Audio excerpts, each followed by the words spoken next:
All right, now we're live. Welcome. Drones After Dark, Season 3. That's right. We do it once a year, and we never announce it until the last day. But Drones After Last Dark, minute. Season 3. This season's co-host, we have the one and only Drone Detective. He's famous for starting the world's first Class B airspace DFR program at Elizabeth Police Department, as well as amassing a massive social media presence showing various use cases of drones for good for public safety, be it DFR, accident reconstruction, crime scene investigation, tactical call-outs, as well as looking at people whacking it.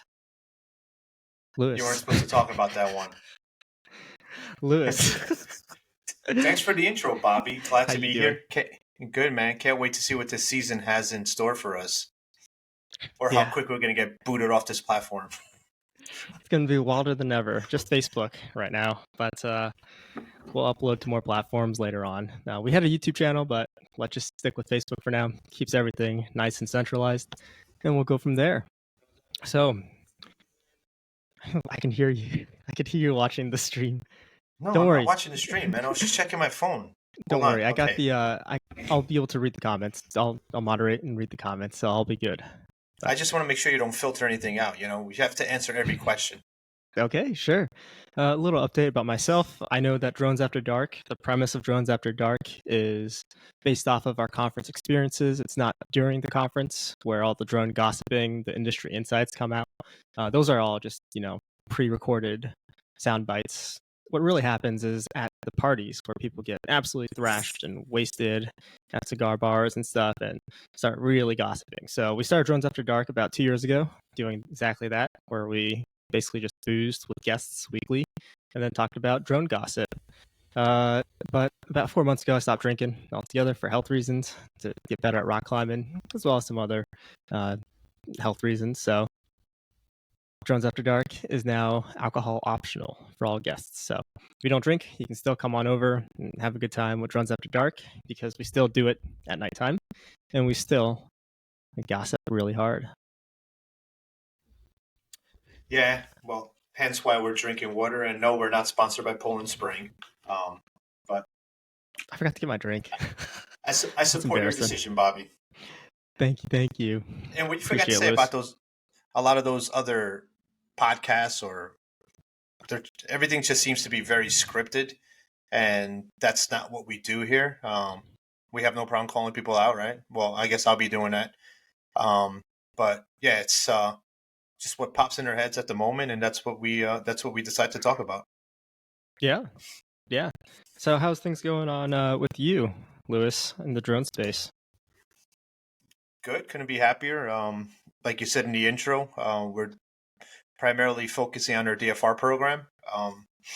We are doing it LTE based, and we're having a lot of good success. So we just passed 3,000 flights in about a year and a half, and it's being used right now part-time, but we'll be going full-time in about 3 weeks.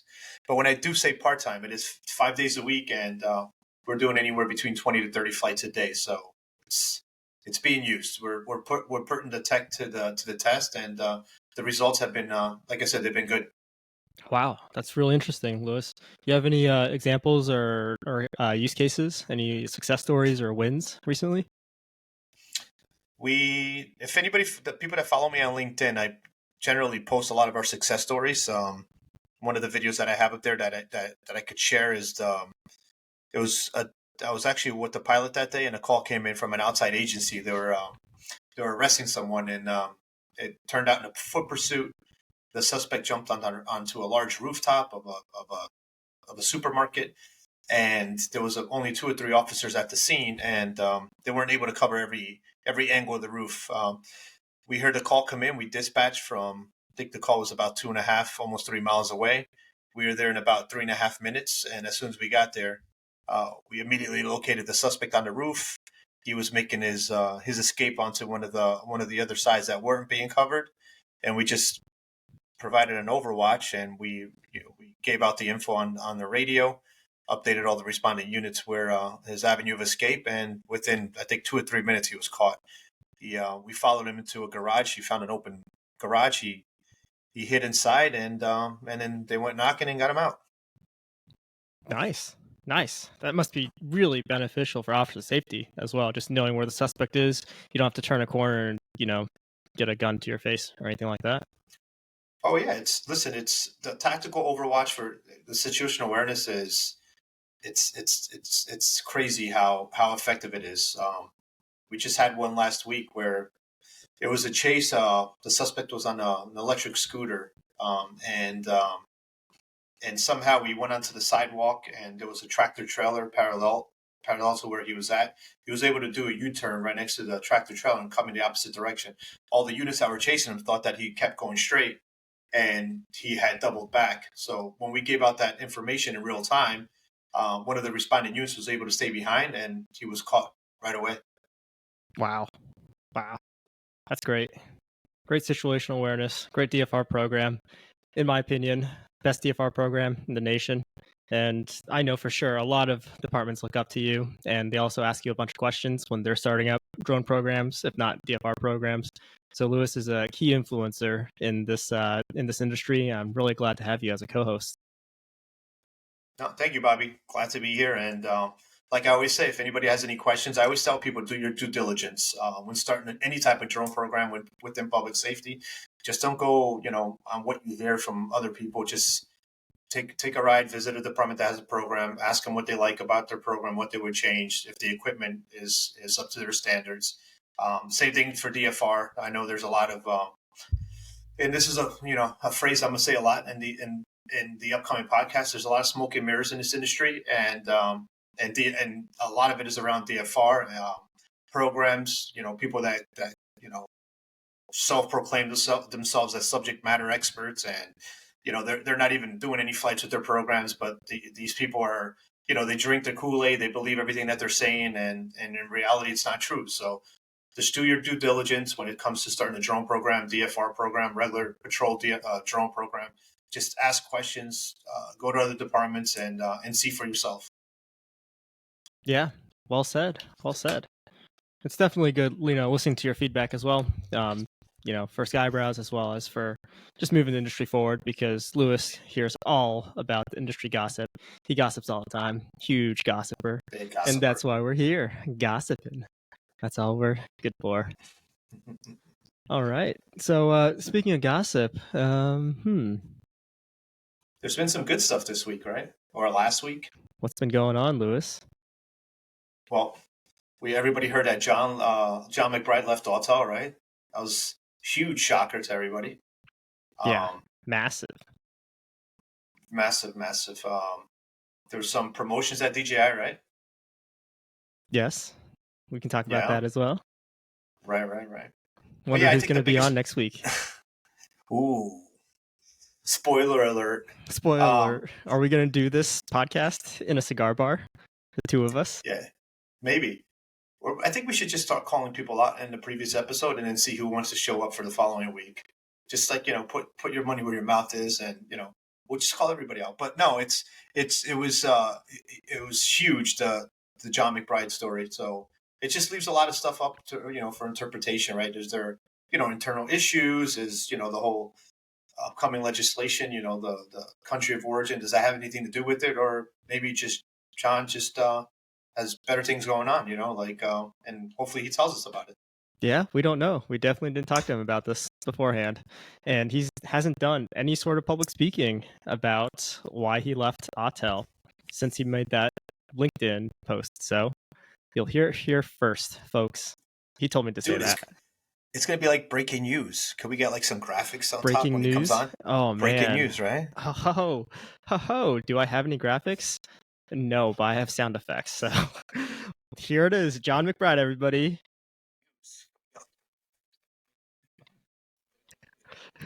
It's not playing. It's not playing the sound effect. I could hear. The sound effect isn't playing. I'm sorry. It's the software. It's supposed to be playing some drum rolls and shit. That's what happens when you wait last minute, right, to announce a podcast and put everything together. No, it's the software. I swear I showed up half an hour early just to make sure stuff like that works. We do that with every single one of our guests. It's not just you. You had one job, Bobby. One job. That's all you. That's it. Just one. I'm pressing the play button. There's no graphics. There's no. I can't produce and moderate at the same time.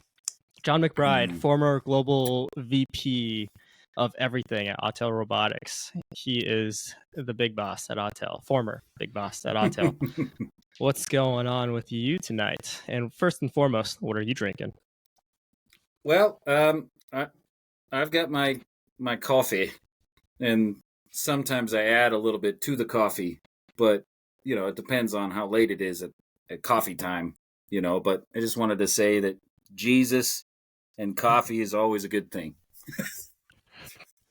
Just say it. Great combination.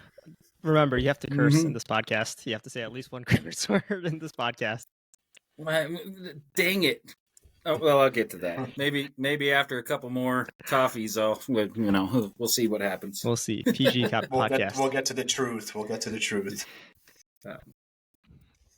So, what's going on with you? What's new? Well, yeah. As you had mentioned, I stepped down, and I will be very honest about this decision that it was not a firing, as some people have been removed from Autel Robotics.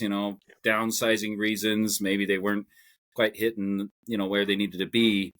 But for me, I was really given this title of VP, and I really appreciated that. But I found that the internal kind of working with certain management and stuff, it was just, they weren't utilizing what I could really bring to the table. But what I wanted to talk about was the Autel Robotics Training Center. I created that with a vision. I wanted to make sure that as a former dealer, a reseller, and mostly enterprise at that the dealers themselves were capable of delivering training mandated by the manufacturer. Now I work for a manufacturer, and I can create that standardization within our manufacturing and training processes. And so that they did allow me to express that vision. It took some time for the HQ level to kind of understand what that really meant on a not just a US level, but on a global level, and to bring a number of resources together to create that. And I think that more and more we get requested overall, what is the manufacturer training? What is the manufacturer training? And I listened to that for over a decade, as RMUS. And again, now I have the ability to create that for Autel. Well, the stepping down was not necessarily stepping away from Autel, but maybe just less of the noise that I couldn't control as a VP, with customer service issues, with, design issues, colors of the drone. All of this is kind of on that other end, and I didn't have much input to that. But I will say that the products themselves, the more recent Dragonfish, I still have yet to find a VTOL that flies as amazing as that aircraft. I will still, not even just being Autel, nobody has made anything like that. Nobody has been capable of making anything that performs like that, of Jon McBride's opinion. And there's people that have bought other aircraft to do mapping, VTOL, to do mapping, but that's just not the same. And Lewis, on your end, to being able to quickly get this thing out, rely on it, its capability, and service it to Border Patrol, ocean areas, large areas. This is truly taking advantage of that capability and what it's able to do. So I'm still hoping to work with Autel on the training and certification portion, but not necessarily working with Autel on the day-to-day operations of what's going on. So great people still exist there. The company, I think, is still hopefully got a bright future ahead and capable of still servicing the global needs, not just the U.S. needs, but they sell a lot around the world. They don't just sell to the U.S., but with seeing more of that developing and more of that happening, that I still am involved in the certification process on the ARTC, in which I created and hopefully can still manage to maintain for them, but just separately. So overall, no bad blood with Autel. That's That's the Yeah. summary of it. That is the Oh, man. summary, and there are people that are a little negative about getting removed, but this was my own choice. It had nothing to do with, again, I not being paid enough, not overloaded with work, traveling a lot. People know I travel a ton, and I do enjoy the in-person. I do enjoy the talking with people face to face more than sitting behind a computer. I do enjoy that. I do enjoy the shows. I like getting people excited about new technology and new capability. And there's nothing there that I would be like, piss off Autel. No, I really did enjoy my time there and appreciated the things that I was capable of making change on. Unfortunately, it wasn't as much as I'd like. And I think I can do a better service to the industry as a whole to not be, stuck in a specific manufacturer or specific dealer spot. I mean, I can't tell you how many people reached out and offered me a job through this process. And unfortunately, I've denied them all because I want to be able to help them, but not be an employee of them and just a Jon McBride on the shelf in the back somewhere. Oh yeah, we got Jon McBride. That sucks. I'd rather influence and help and try to get the industry to move forward in the visions and ideas that I have, and stick with it. That's tough to do. To maintain that. I know. I know, absolutely. I think Drone Jesus LLC is going to do very well. That's his new company, by the way, everyone. Drone Jesus LLC. That's what I was going to say. I think the consulting role for you, John, is definitely beneficial for everybody. And you're not just stuck to one specific role. You can help everybody out. Yeah. Yeah. So you're talking about conferences. That's valuable. Yeah. Go ahead. So you were talking about conferences. What do you think was the best conference this year? Since there's been a lot of conferences and the conference landscape has changed a lot. We all know Skybrowse hasn't been going to a lot of conferences recently for various reasons. But what about you, John? You still travel around a lot. What's going on with the conferences? How you feeling? Well, I've always said, and I will still maintain this, and I've said it for a couple of years, the smaller conferences and the more focused group conferences, whether it's public safety specific conference or a agency is doing something for their own or a state run or something like that, are very effective in the conversations that you want to have with the people, especially in my position of being an industry guy. I show up at something like AUVSI or ComUAV, and of course I've got 10,000 people that want to talk to me all at one time. And I just don't seem to be able to give enough value to each of those conversations to sit down with somebody that I can with the smaller conferences. Nothing against any of the big conferences that are going, and with AUVSI or ComUAV. This year I didn't go to ComUAV, but I was in Scotland drinking with the lady. But I just found that it's great to maybe show technology and great to maybe, kind of see what's out there. But as far as like end to end where I want to live and have those conversations with that one fire department guy that was thinking about getting into a drone and talking to him about the resources available to him to try and do that I know a lot of different people here. Let me pull out I just don't have that kind of time at a big conference. I can't. I just have to be like, hey, Lewis, hey, how are you? Good. Okay. I got 20 other people talk to me. What do you need? Just it's too fast. So it's not seemed to be as personable, if you will. And yeah. I don't even talk to you at conferences. Like I just say hi. I'm like, I'll call you next week or I'll talk to you some other time. And if you've seen, sometimes I'll have 6 wide and 6 deep of people wanting to talk to me. And it's just, I can't even make it 10 feet through the lobby. And I really do appreciate the industry for giving me that level of support and wanting to come to me to ask, certain questions. But I just find that the larger ones are just harder to again, be personable and sit down. I mean, I've always thought that the conference in Virginia, because you went to that one. That's where we met. 250 people. I mean, every single person. I talked to every single person there. Every single person I was able to have a conversation with. And kind of get groups together and kind of give that. And it was a very effective show. Darren and the group there always did a great job with that. And, I miss that level of show. The old days. I remember that with On Yeah. God and Barry and all the vendors just getting together. It was such a small vendor group. What, there were like maybe 10 vendors total? Yeah. Mike I mean, McDermott was that Charlie still? First one I went to, and I'm sitting in the hotel bar fixing an M600 for York County. There's no way I could do that at a big conference, to sit there and be fiddling around with something that was wrong with their bird, and then the next day being able to go out and fly it and test it and make sure it works, and then having people come and talk to me about that. Hey, what did you do? Why does what?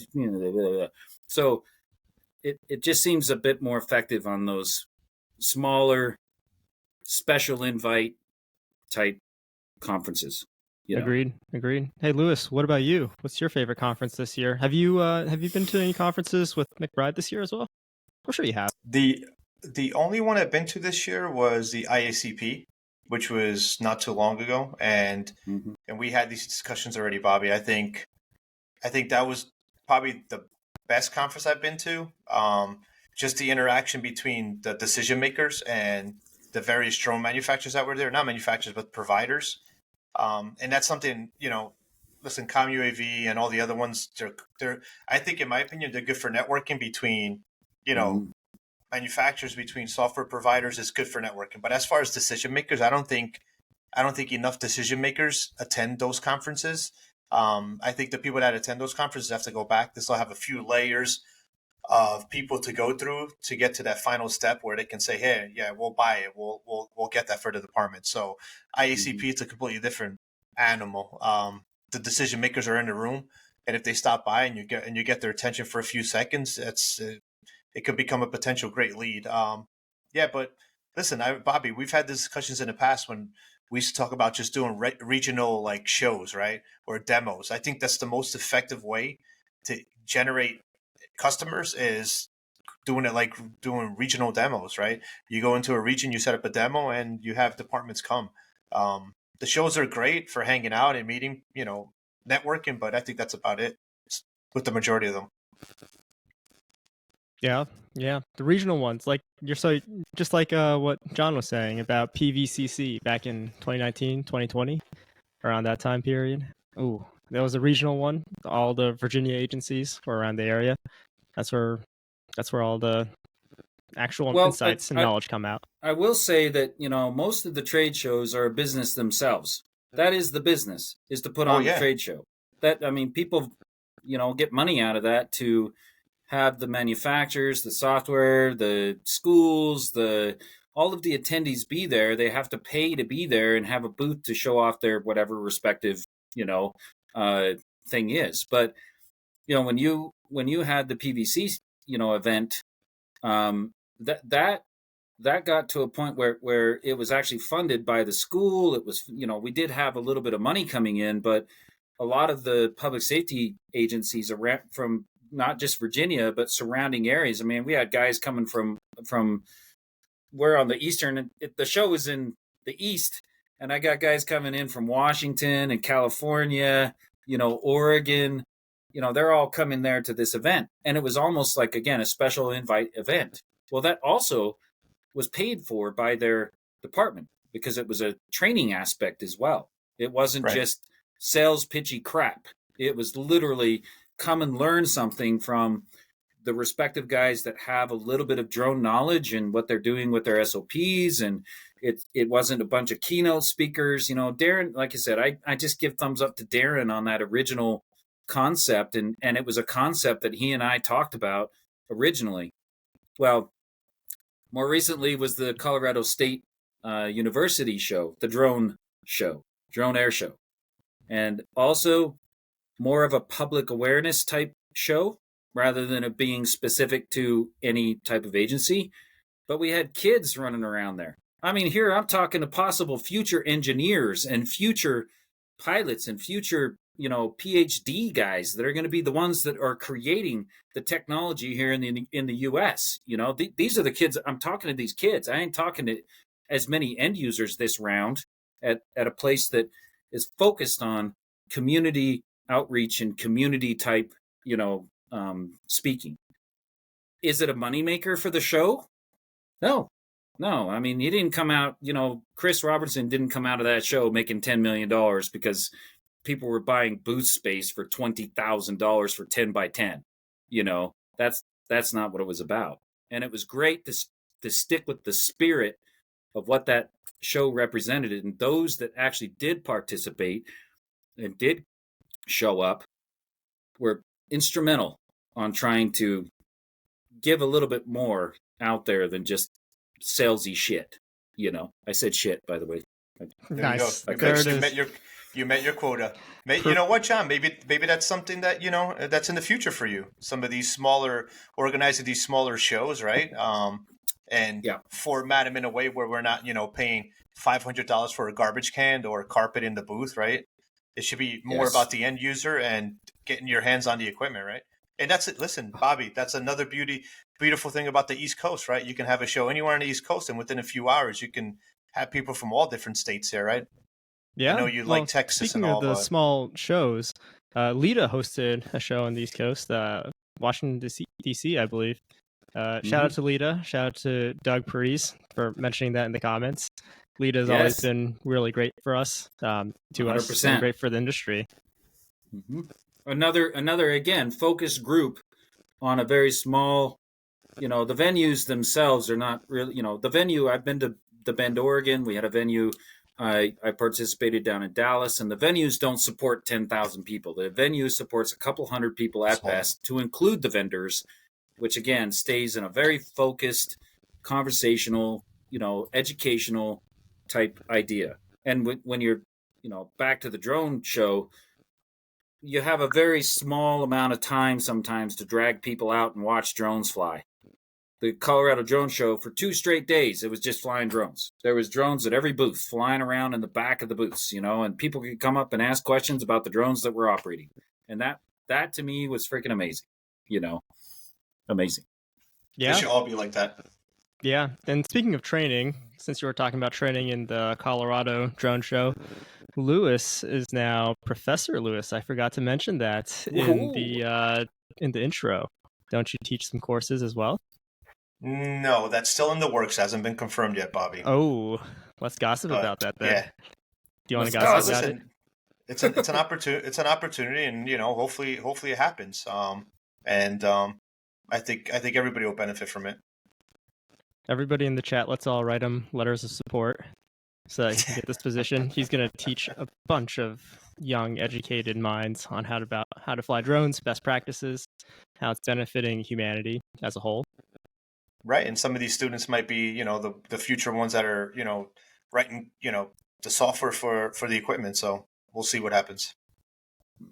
Noise. Training's always huge. That's something that we've been working on at Skybrowse as well, because Skybrowse is really easy to use.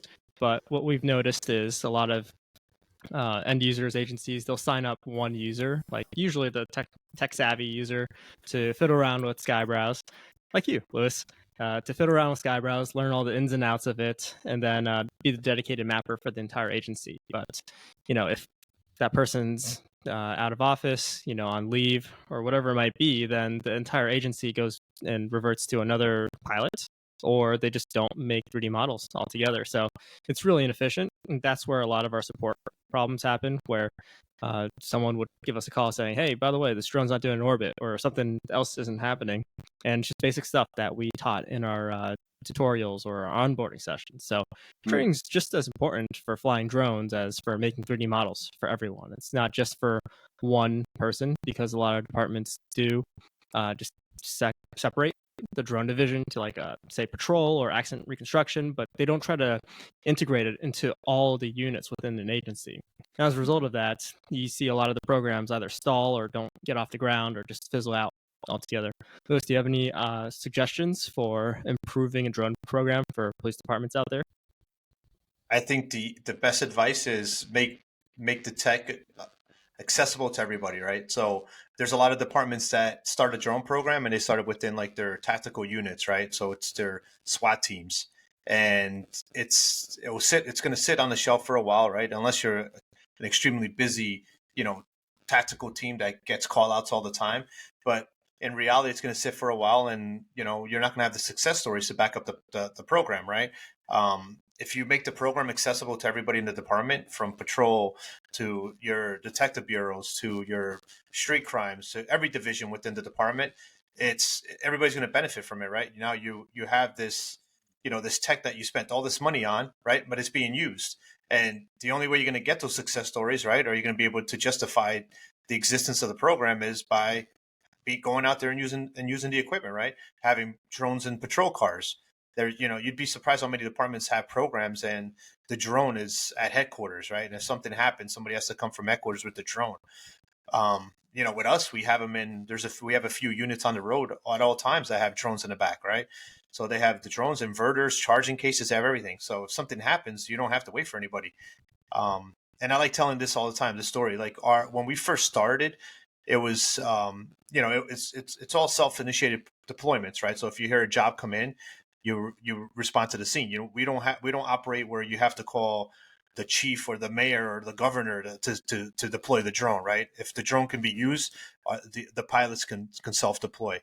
And in the beginning, it was hard because we had the drone, but let's say if there was a bell out and somebody was running to the yards, you would still have people chasing these suspects into the yards. Now, fast forward a few years, a call like that comes in, and if a pilot, gets on the radio and says that they're responding, patrol just sets up a perimeter.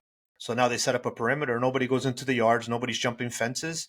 And I think I have a few use case videos like that up on social media where within a few minutes of, the perimeter being set and the drone getting deployed, the suspects are caught. And the majority of these are all at nighttime. And so you're using the thermal, and the results have been great. But the key is it has to be accessible to everybody in the department. There's no reason why it's specific to just one unit. Everybody should have access to the drone program. Well, I have a little bit of feedback on that. So when you consider the tool of a drone, it's a tool. What are the other tools you use? I mean, you use flashlights as a tool, you use your sidearm as a tool, you use your radio as a tool.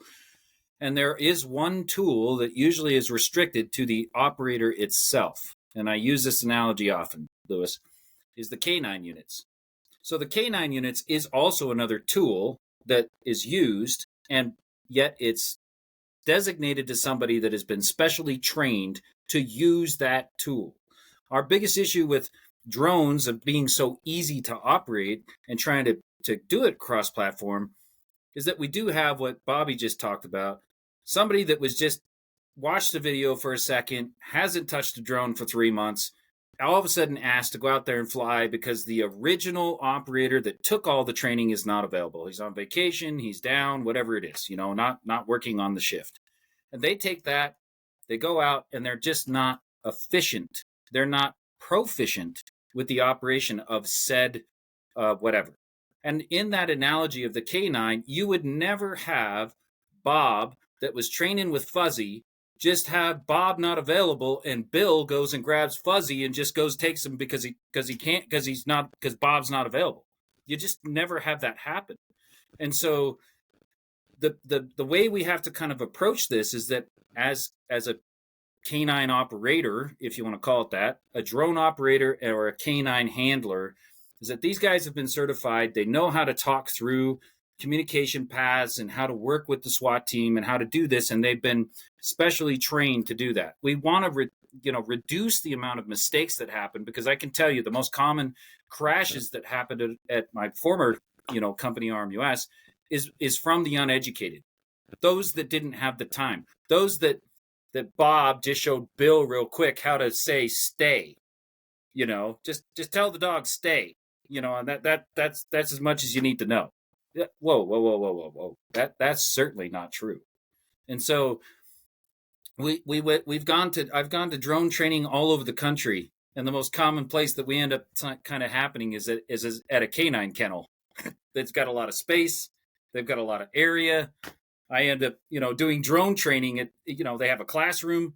I mean, they have this whole outfit to support the canine guys, both trucks, specialty, like I said, training areas, special people assigned to them.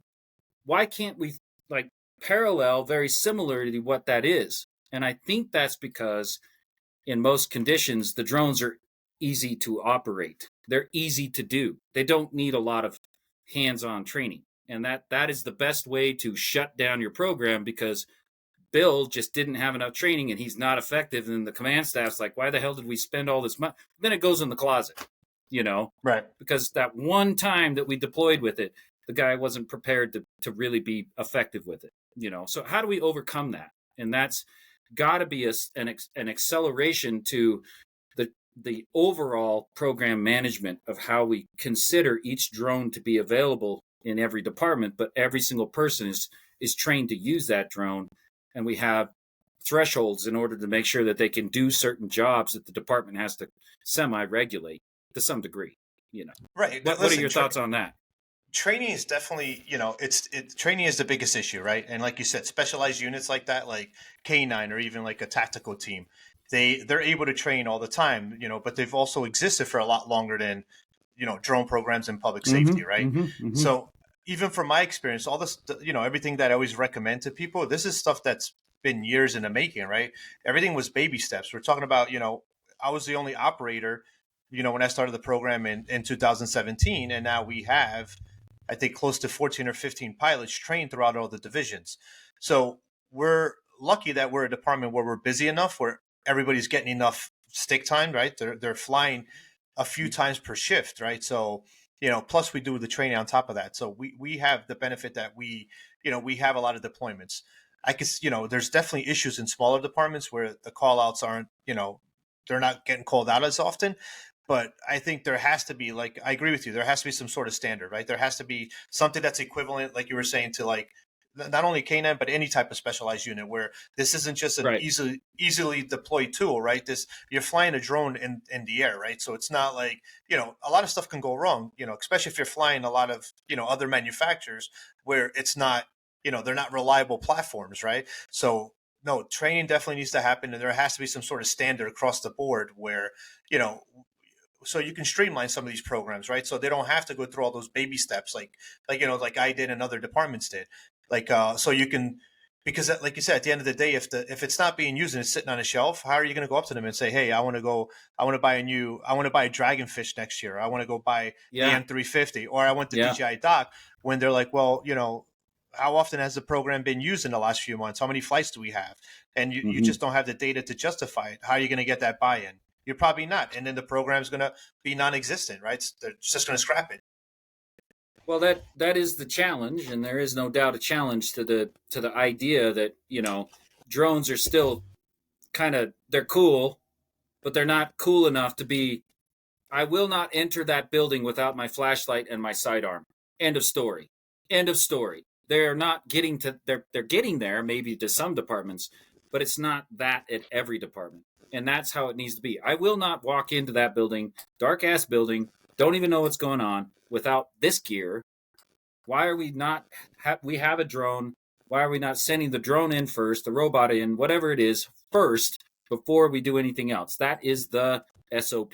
That is the standard in which we do. And so that does, unfortunately, take the dedicated specialized teams, like you said. It does. And the departments have to budget for that. The one thing that I find, one of my really good friends, Matt Varney. Do you know Matt Varney, Bobby? Of course I do. Met him at the same time I met you. Yeah. One of my really good friends, Matt Varney, is running the Oklahoma Bureau of Narcotics. And he, in his budget cycles, budgets for batteries. Like budgets for batteries. You know how many times I've had to warranty stuff because people didn't know how to respect their batteries or take care of their batteries, and they didn't put it in their budgets. They only put the drone purchase in the budget. They didn't put training into their budget. They didn't put any of the other supported equipment in the budget. They didn't put, continued recertification, whatever it is, into their budgets. They didn't put overtime of the operation in the budget. None of that's in the budget. It's just the $1,000 it took to buy the drone. That's it. And if you're really looking at dog food, you have to have budget. It's got to be in the budget. It can't be, just the one-time purchase and we're just going to use it with the 2 batteries. It's got to be part of the continual support for the budget. Just that alone of just having somebody think about, I'm going to need to spend $3,000 on all of the supporting equipment, $10,000 on just consumable pieces that the drones team is going to need, for next year. That kind of stuff doesn't get thought about either, Yeah, absolutely. The equipment, the accessories, everything should be budgeted, right? And even the equipment itself, there's an end of life to each drone, right? You're not going to 100%. You should already, budget that, in 2 years or 3 years, whatever the case is, that you need to upgrade the drone itself. But yeah, absolutely. The batteries, propellers, everything, all those accessories should be in the budget so that you don't have to go, figure out where to get money the next year when you need more batteries when, they start going bad on you. Yeah. So in the chat, Jennifer Drummond says that she wrote a comment saying communicating with a K9 is different than communicating with a drone. Verbal and physical commands versus an operator working a drone. So what do you think about that? This is true. I mean, there is some level of command, stuff, but again, you still have a specialized person that has been trained to utilize the tool. Back to the, other more generalized analogies, you have a sniper team, right? Do you have a sniper team, Lewis, do you have guys that have sniper rifles and that's what they do? Yeah, assigned to the tactical team, yes. Okay, how many people is that? Like just a guess. A few. How many people do you have on the department that could also just take the sniper rifle and do their job? Just a phone call of like, hey, man, just come down and support the sniper team. We have a rifle team separate from our tactical team, so maybe we're not the best example for that. So we do have a few guys that are trained for it. But I see where you're going with that point, John. Like all the guys in the patrol cars, all the guys in the admin office, because typically we'll pick some people that are IT guys to be the drone operators 99% of the time that support the cops, and then eventually we figure out, oh, guess what? It's more effective if the actual guys on the ground actually have the drones and they're the operators, but they're not designated to be. So back to the comment, it is more complex than just obviously running a dog than it is to try to run a drone or vice versa, but it's still specialized training that has to be done to communicate. The handler still has to be able to talk to the team to describe what the dog is seeing versus saying the same thing of describing what the drone is seeing to move units through an area or anything like that. That kind of training is also absolutely necessary, to incorporate a new tool, so to speak, into that. Great question, though, Jennifer. Yeah, and starting a drone team isn't easy, especially when you're recruiting other drone pilots. Nobody wants additional duties. Nobody wants to study for Part 107 to get certified and do extra training for it. So what are some ways to initiate that type of program so more people will volunteer for it as opposed to being voluntold for it? You'd be surprised, Bobby. Like even us as an example, the last time I put a survey out when we were adding pilots, I think half of the department responded. Well, you're a shining example of like a successful drone program that's widespread throughout all parts of the department. We're talking about for other agencies starting off. Again, we have to show value to why it is absolutely necessary. What is the true value? Are we trying to save lives? Are we trying to make sure that our fellow officers go home at night? Are we trying to just save money? What is the true value of being able to passionately get involved with the drones within your department? Why, instead of just being cherry picked? Or my famous comment was like, hey, Bob, got a drone for his son for Christmas, so Bob's the new drone guy. It's just like, what? Like he knows enough about drones that he bought his son one for Christmas, so we're going to make him the drone guy, of the department. And they have no, and believe me, I use that because that actually happened. That's a true story. I've heard of it. Yeah. But we're looking at this drone stuff, who's been flying drones, that's from the zero to, again, mature Even the mature guys have figured out, what their limitations are to deploy, and they can make those decisions. And I think that's very important also.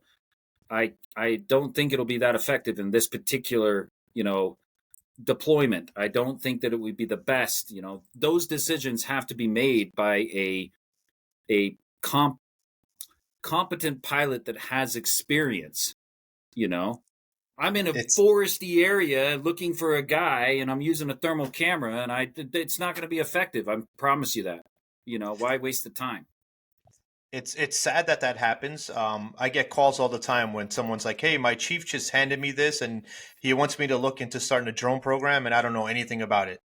Yeah, and then that's those are the people that get stuck with starting a program, and even if that's even if they get to that point, because the majority of them just give up because they're like, "What? I have to do all this stuff," and they wait until there's another change in management or somebody else does it for them. But it's sad that still keeps happening. And the flip side is true as well. You also have agencies where their operators are very passionate and motivated about the drone program, and it's not a function of their ability to get this program up and running, but more on the command staff that will put a lot of bureaucracy behind it, where getting batteries approved or even getting propellers approved from an agency I was talking to earlier this week or last week would take months just to get new propellers. When propellers are already getting shipped, it's going to cost $50, $100 for a brand new set of propellers. It has to go through so much of the process that those drone program coordinators are spending their own money. They're not getting reimbursed at all just to make sure that the program is up and running. Those are the people that I really admire, and that's also a part of the problem right now, where it's getting blocked by bureaucracy. That's where it all started for me. Was agencies coming into my local hobby shop in 2004 and 2005, buying an RC truck to throw into a backyard to see if a guy was there. Hey, what kind of cameras do you think you have to help me with that? As the drone technology came along, and as we started to get a little more simplified with operation of it, guys were buying their own equipment to try and support it, to try to show that these kind of tools do have value to some degree for the department. And yes, we still have tens of thousands of departments that are not using drones. And that's okay. It's a slow process, because I can say that not every department has K9s. Not every department thinks that's the most effective tool. That is true. That they see no need for it, and maybe that's true for the demographic, of where they're at. But I think it depends, on a lot of how do you present it in a way that you can talk to your department, Lewis, and just have all of that background and all of that history and go, I just don't even understand why it's not possible. Again, you don't walk in there without the flashlight and your sidearm. Why would you not have this be part of your overall program? It just doesn't make sense, but it'll come in 10 years, maybe 15 years. We'll have a lot more and a lot more capability. So that brings up an interesting point. We promote drones. We think it's beneficial for public safety. At what point or in what scenario would there be where a drone program is not beneficial for a police department? Say one more time with the question. Sorry. So which situation is there a scenario where drone programs would not be beneficial for a police department? My opinion, and I'll let Lewis speak second. My opinion is that in some cases you just don't have the resources to support the program. Well, then why even spend the money if you just know that you're not, here's the layout. This is what you need. You got to have blah, blah, blah, blah, blah, blah, blah, in order to confidently begin a drone program. If you're just talking about buying a drone, well, just go buy a 9mm. Who cares? It's just another 9mm that you throw in the freaking locker. No big deal. No. This is what you need. And if they cannot support that, then don't even try. Just stay away from doing it, because that is what it's going to require. So there are some cases where some agencies just don't have not the budgets, but even the people and the supporting buy-in from the command staff. They just don't have it. So why try so hard if it's just going to be a headache, for the rest of the time. Other than that, the environment, the special units, they could all benefit from drones. End of story. But it's the only reason I would say stay away from it if you don't have the SOP lined out to follow exactly what you need, That's my opinion, Lewis. No, I agree. If you're not going to do it right from the beginning, don't do it. And then if you're located in, if you're a federal agency or you're located in Florida and you can't have access to all the equipment, then you probably shouldn't be starting a program either. Because starting a program with equipment that's not reliable and it's substandard to what everybody else is using, is it worth it? Or are you going to get the results out of it? Yeah. Which you can't equipment? half-ass it is basically, you can't half-ass it. I said another swear word. I said ass. I'm just letting you know. Just poured it in my bottle. Oh, wow. Nice. I got to get my drink. You should have a counter, Bobby, that counts the curses on the show. Oh, that'd be pretty cool. Right? So you're at 0 right now, and I'm also at 0 right now. What's going on? This season's got tame. I said them all in the pre-show, right? Before we went live. Right. You pounded down a bunch of Portuguese shots, and then you just went on a rant about how much you hate certain companies and people in the industry. All that gossip gone.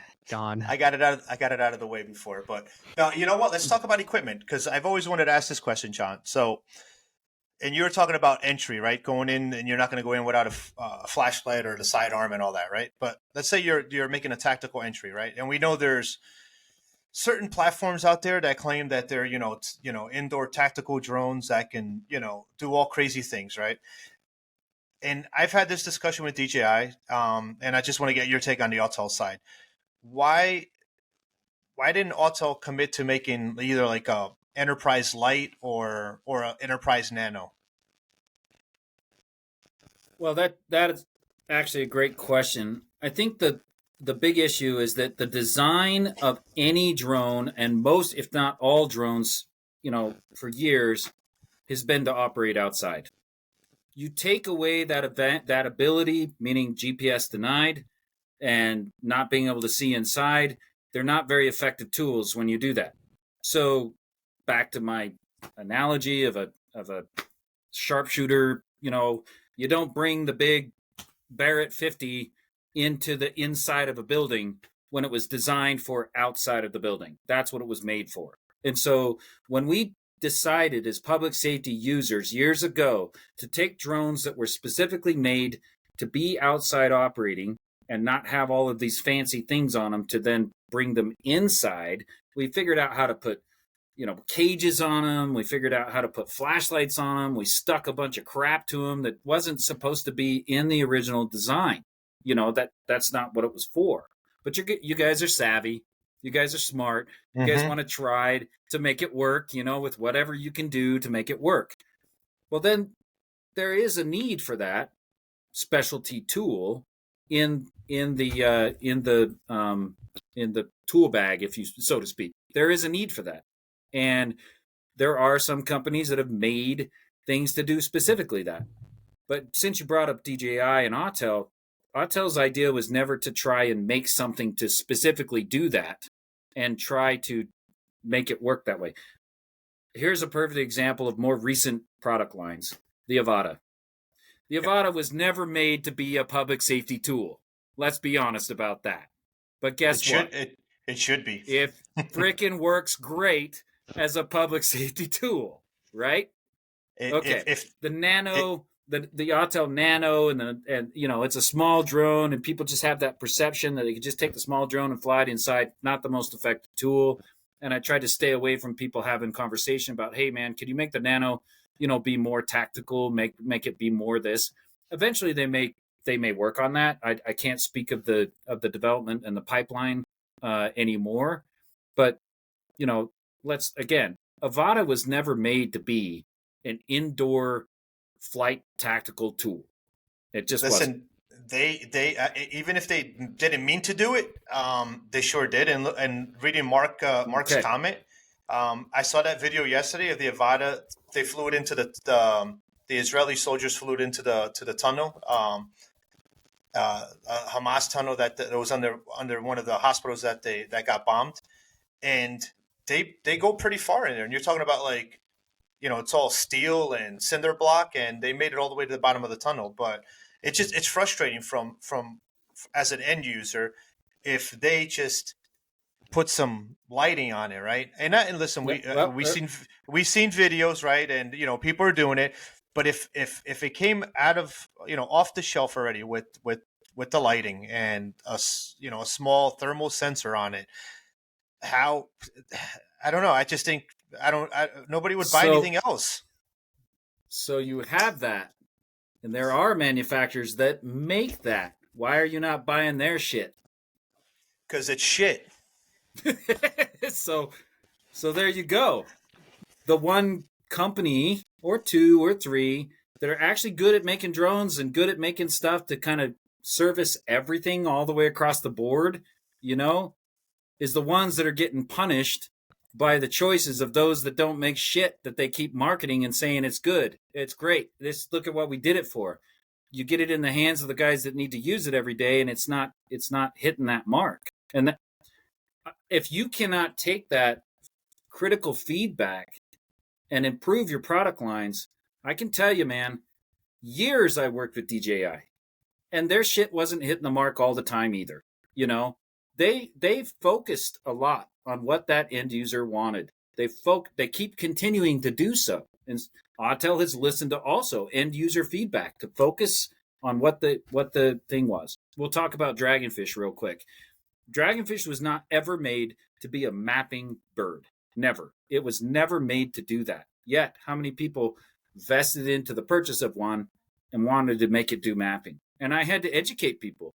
That's not going to happen. We're not going to make it do that. I don't have any, there's other things in the market that you can buy for 1/5 of the cost that will do that job and be probably 10 times better at it than what this is intended to do, So back to that whole other people making crap. Yeah. People make crap and they trying to make people buy into it, and it's okay that they make crap if they just listen to their customers and make it better. DJI has gone through that cycle. Autel's gone through that cycle. Everybody goes through that cycle, and it's up to them to make the improvements, to listen and make it better.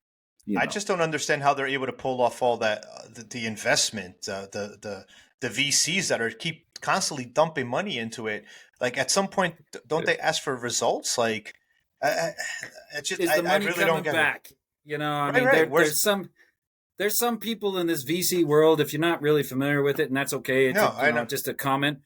There's people in the VC world that use it as a tax write-off. To you and I, we're like, holy shit, that's a lot of money. Yeah. Other people are like, you know what? We can donate $25 million to this because I've got $1 billion sitting that I need to get.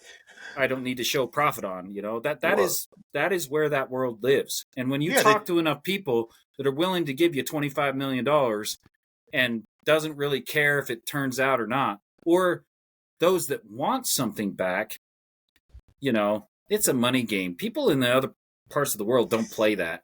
They want to make product to make sure it works. They throw their money at 10 things, and as long as one sticks, they're happy. So I think that's how they're able to keep fooling these people or whatever the case is. But yeah, I just thought it was interesting that if DJI just, made a few tweaks to the Avata, how that whole industry would, overnight would just not exist anymore, right? It would be hard for them to come back from that. Maybe that's why they're making a pivot at DFR and coming out with playbooks. Maybe they're seeing that. I will speak of the manufacturing of DJI and why maybe again all these like specialty things that you'd like on the Avata, specifically the Avata. All these specialty things don't really help with the overall production processes. The manufacturing processes, the different to make maybe 1,000 drones across the United States, and I'm just throwing a number out there, but 1,000 drones compared to the, 150,000 that they've sold worldwide, that could be even higher than that. That it's very true. And so the manufacturing and doing that to make, you know, a 5% of the full production line, and yet you are still very happy with the product, that is sick in badass way. Tom Stout Sorry. in the comments You know. says, any experience or option on Brink drones? I have no comment because I haven't seen their 2.0 lemur, but open up the floor to you guys. What do you guys think? I think I've said enough about Brink. I don't want to make any more comments because I'm gonna get a lot of hate mail. So I'll leave it at the comments. I'll leave it up to John. Well, before I came to Autel, I was asked to come down to Brink, and you know, there was a good crew of people down there, but you can't bullshit this guy when it comes down to what you're making.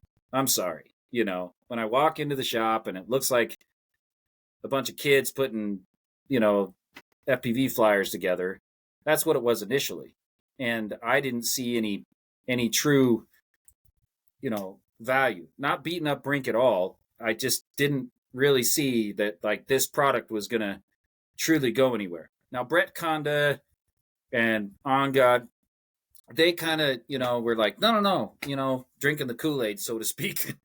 Oh yeah, they drank. And I don't come from that perspective ever. Never have. You know, when I know something's good and I say it's good, there's usually a reason why. When I think that something's not going to hit the mark and I say that internally, that's your time as a manufacturer to improve, you know, to make it a little bit better before releasing it to the world, you know. Okay, so they did do that. I'm not going to say they didn't do that with the initial lemur. I have not flown a lemur 2. I cannot speak of it at all. I don't know what those improvements are, but you know, again, it's a specialized product to do a special job, and that better be 120 million% reliable at everything it is specialized to do. That's all I can say. If it's not, then you pick a Nevada, which can be, or a mini, you know, or a mini, you know, but these things are going to get destroyed. They, you know, you've seen it. You probably is, you know, people hitting them with a baseball bat or smacking it into a wall very quickly. You know, that kind of environment which you fly in, they have to hold up to that kind of abuse. You know, and what one thing that I didn't care for was their in the early design was their inability to look down. Yep. Like not to be so morbid, but you can't tell if the guy's dead or just hiding if the camera doesn't face down. And I had that discussion with them and said, hey, why do you only have a field of view in front of it? Well, we didn't find. I'm like, well, then you didn't talk to the right people. Almost every single one of the videos that I've ever watched had the camera looking down to verify, to double check, to make sure.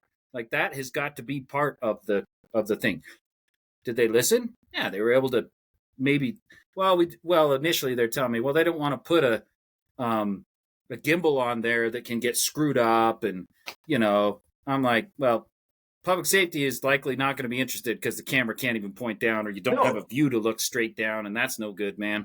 You know, but that's the crazy thing, John. They were able to sell them even at that price point. What were they? I think they were like $30,000 because they made you buy 2. You couldn't just buy 1. It was some or maybe that was the Loki, but the Brink even it was a $30,000 price point, and people still bought it. How do you spend that money and you buy the drone and you get it in and you see that it's crap? How do you not send it back? You know, it's mind-boggling. Let's switch topics real quick. Jared Janisek talking about public safety flights. He's asked, will PDs be doing community overwatch for events as a service, or is there still room for drone service providers to do overwatch? We'll let you go first. To be honest with you, Bobby, I was reading the comments and I completely missed what you just said. You're the worst co-host. Then I'll go first. He's not going to be around for season 4. Season 4, different co-host. I don't run a department, but I will say that, you know, the expertise that maybe a service provider can give to fly is awesome. but I don't think it's the most effective way to do it. I think the departments need to be able to bring on their own staff, like I said, and being being able to train their own people. So I'm not by any means saying the drone service provider is not capable, but for those which I've given advice to those that have lost maybe a contract with their local department because they decided to go ahead and I'm like, well, why don't you stay on top of training them? Why don't you stay on top of being the guy that gives them advice on what to buy next? You've got a foothold in the industry as a service provider, so why don't you help them figure out how to extend or make it better or do things instead of being the guy that flies it. No pun intended, but I was a Marine, and I'm enough of like trying to be in the middle of any type of firing shit going on. I'll just fly my dragonfish from 2 miles away and I'm good. I don't want to be in the middle of what Lewis does. Not even. I'll support it differently. I agree. I think the role of a drone service provider, it's tough, right? Because if you make that initial sell, like, do you just cut the cord and you move on, right? And you see a lot of that, right? Where they either don't provide the correct information, they sell the equipment, they move on, and then that's why you see all these questions in the forums, or you see all these phone calls being made. How do I lock my equipment? How do I get the certification? Should I get a cohost? Should I get Part 107? I think if you have a well-rounded service provider, right? Maybe that's something that the Jon McBride LLC Drone Jesus thing consulting will be in the future. I think that's what's missing. I think there's a lot of drone service providers that just want to make the quick sell and keep it moving. And I think overall, you already have that foot in the door with that agency. Why don't you just keep the line of communication open, right? Even if it's just support them. Support them in a different way. You have to be able to support them in a different way and still be the expert on the team, so to speak. And I've already given that advice a dozen times over the last couple of years, as contracts may have run out, or like I said, that they didn't. And this is the same as some of the guys that are flying for industry, doing specialized inspections on boilers and vessels and stuff like that. Well, eventually the client figures out, well, why the hell are we paying this guy $20,000 every time he comes out here? Why don't we just buy one of those drones and train a guy? And I've already seen that too. And they may be good at it. They may revert back to the DSP because they found out it was a little more challenging than they thought. It's kind of a cycle, if you will. But how do you still support it without just saying, well, they don't want my services or they don't want me no more? That's the best way to approach it. Help them be a program manager. I'll give you a recent example from only a few weeks ago. We wanted to buy something really quick, and the money was there, and I sent out a few emails to the last drone service provider we used, and days to hear something back. We're talking about, we have the money, we want to buy something, and it's taking days to get some sort of response. That happened, and so I just went on to the next one. So, to me, it doesn't matter. I'm not going to listen. If you don't get back to me, I'll just reach out to somebody else. But it's sad that happens. Like, you're providing the service and you still can't, it's a quote, it's a sell that's, it's pretty much done. You just have to send it out and you still get no response. So that's enough on that subject, Bobby. Yeah, it's a controversial opinion because I think in the next 10, 15 years, DSPs won't be around for too long. It's the slow decline of the drone service provider. People are going to bring things in-house. People are going to learn the softwares, the drones, as they're getting easier and easier to use, or companies will be, and there'll be less clients for more drone service providers to compete against. And eventually, there is no competitive advantage that drone service providers have at the moment, besides a company just doing things in-house and learning through the processes and building their own in-house drone program. I'm humble enough to understand that even though I've been doing this for 21 years, going on 22 years, there's more Jon McBrides out there in the world. And I say with experience over the last 10 years, maybe 5 years, they even have more infield experience than I have. And I look to them to give me information on what they're doing and giving me experience on the best that they're doing over time. More Jon McBrides are showing up in the world. More people are becoming educated in the world about drones and using them and finding out that, hey, I'm now the guy that everyone's coming to talk to. There's more of those people out there as time goes on. So just like you said, more people are getting exposure to the drones internally in these agencies. They're getting more exposure to how the programs need to be done, which again doesn't eliminate the DSP entirely, but it does kind of give more people not available opportunities like there were in the early days. We always talk about drone service providers and what they charge. Oh, did you hear this guy charged like this much to show up and do, or that isn't enough for me to show up? Dude, how much does it cost to go get a guy to dig a hole in your front yard? And that's a common thing. It's going to be that common to be like, I just need someone to come out and fly this mapping project. How much do you charge? Right now, nobody knows what to put out there as a price. I spent all this money, I spent all this time, I did all this stuff. Pretty soon it'll likely be very normal, and the service providers that are sticking with it will be the winners and continue to do so. Just adding in an addendum, because the comments are, again, a little controversial about my opinion. I do want to say the drone industry is still very, very nascent, so there are still more customers to go after. I think the current state of DSPs is fine. It's going to keep growing for a while, but I do believe eventually it will get automated or brought in-house eventually. Well, look how many people came and did their companies that don't have drones.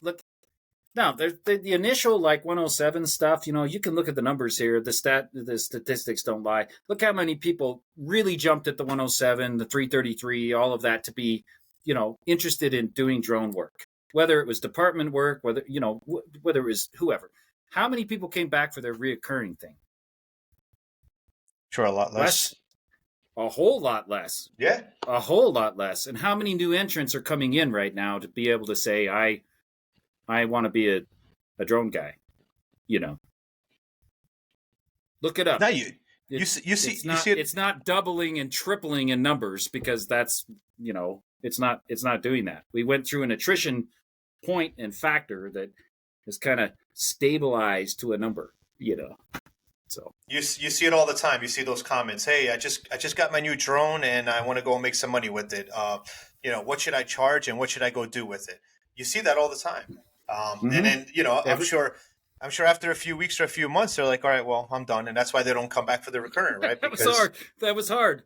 Yeah. I put comments in the commercial groups often about, hey, going and buying a hammer doesn't make you an expert framer. I can promise you that. There's some things you need to learn in order to do, to be a carpenter. You've got to learn about stuff. And on top of that, besides the skill to create good drone footage, there's also running a business that 99% of the failures happen because they don't know how to actually do marketing. They don't know what it is to invest into their own company. They have no idea how to do taxes. This is like some idea of hey, I'm retiring from my police department and I think this drone shit's cool. I'm going to go start a company. It takes a little bit more focus than that. And you certainly don't want to talk people out of that, but my experience is cool. I see Kyle Nordford's in the group. I know Doug has already been commenting, but there is only one Jon McBride. But however, there's a lot like yourself and Kyle who are building experience over time and becoming experts of what you do. And I think that is more fantastic as time goes on, that I can point people to you guys for that type of experience instead of always being myself that needs to know everything. I don't know everything. I've got to research and take time and figure things out on my own accord. And, you guys that are doing it in the field every single day, my God, Lewis, same thing. These guys, and then to be able to be assets for other departments and other people and showing the value. I mean, I can't speak of most of of your guys' experience. It's amazing. So No, thank you. Yeah, we've got fantastic trainers here. We have Drone Jesus himself training so many agencies and other companies out there on drone programs. And we have the Drone Detective himself as co-host of the season. You'll see him around for a while, training so many departments on DFR, as well as starting up drone programs, going through all of the trials and tribulations of setting up a drone program from scratch and being one of the first in New Jersey to do so as well. yeah. Fun times. I got one more question about Autel, John. So what was the most frustrating points that you had when you were dealing with law enforcement agencies, public safety? What was the most frustrating things that you had to deal with? Well, to do the industry great service in trying to help, we'll go back a little bit. My history of coming up with technical, questions or putting out content that would help people overcome challenges that were happening with their drone, the firmware, the thing. I had Ken Booth at DJI.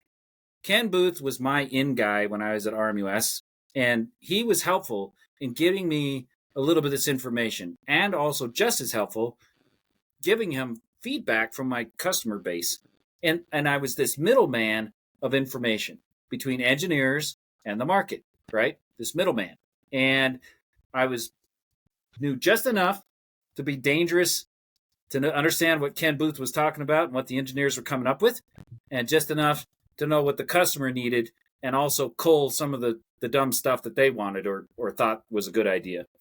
So that has always been, I believe, my value in the industry, is to kind of play this part of being able to talk on both sides and speak intelligently enough with the engineers, and speak a little bit lower, if you want to call it that, or even higher with the customer base.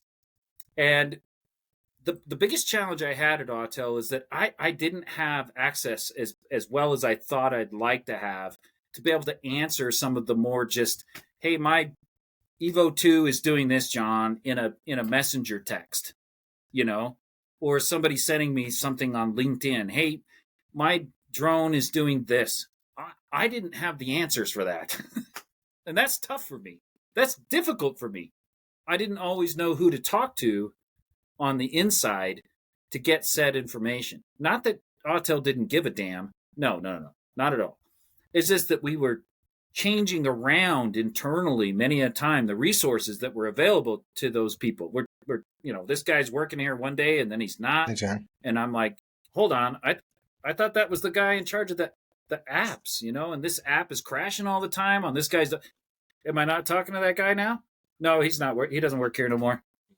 That happens in the culture, and that's it's fine. But that was the most difficult thing for me, is to be the middleman without an answer, no answers. That was hard, and I don't want to be that. I don't want to be that anymore. But I still, again, want to be seen as how to bring the industry to the next level on interfacing better. That every company needs to have that capable person to play in the middle, to try and help both engineering side, market side, engineering side, and how to communicate around in a circle like that. Now, we're going to have some players in the market, manufacturers, software makers, whoever it is, come up with what they think that everything is fine and dandy when we made the best thing since sliced bread. Horseshit. When you get it out in the field and these guys are trying to use it every day, that's where the real feedback comes from. And when I express the concerns or issues or problems that let's take it serious and try to figure that out, I always had an answer from Ken Booth within no less than 72 hours. I had to wait for the China guy to wake up, and it was no less than 72 hours to try and figure out a problem. Here I've emailed some things to other companies at RMUS and crickets for days, for weeks. And here I still have an end user that's like, what am I doing? Like, what are we doing? You got to support your people. You got to support you got to support your resellers. You got to support the agencies. and I just I didn't feel like I could do that as well as I've done it in the past, Quite frankly, I stayed out of the Evo 2 stuff. I literally would just, I'd kind of do that whole, hey, John, what's going on with my Evo 2?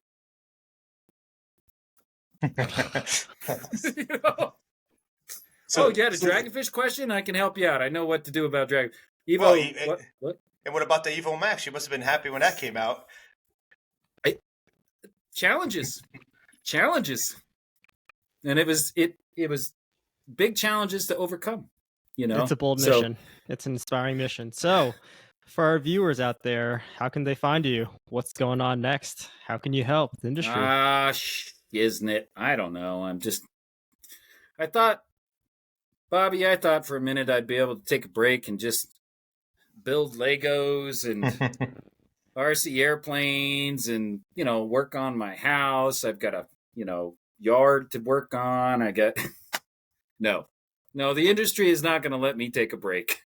So, I ended up creating a company, UAS Tech Talk.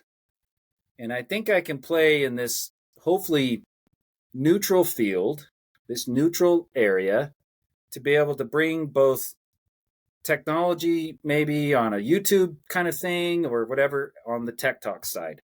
So UAS Tech Talk. And if you want to email me on that, it's just simply Jon, Jon, at uastechtalk.com.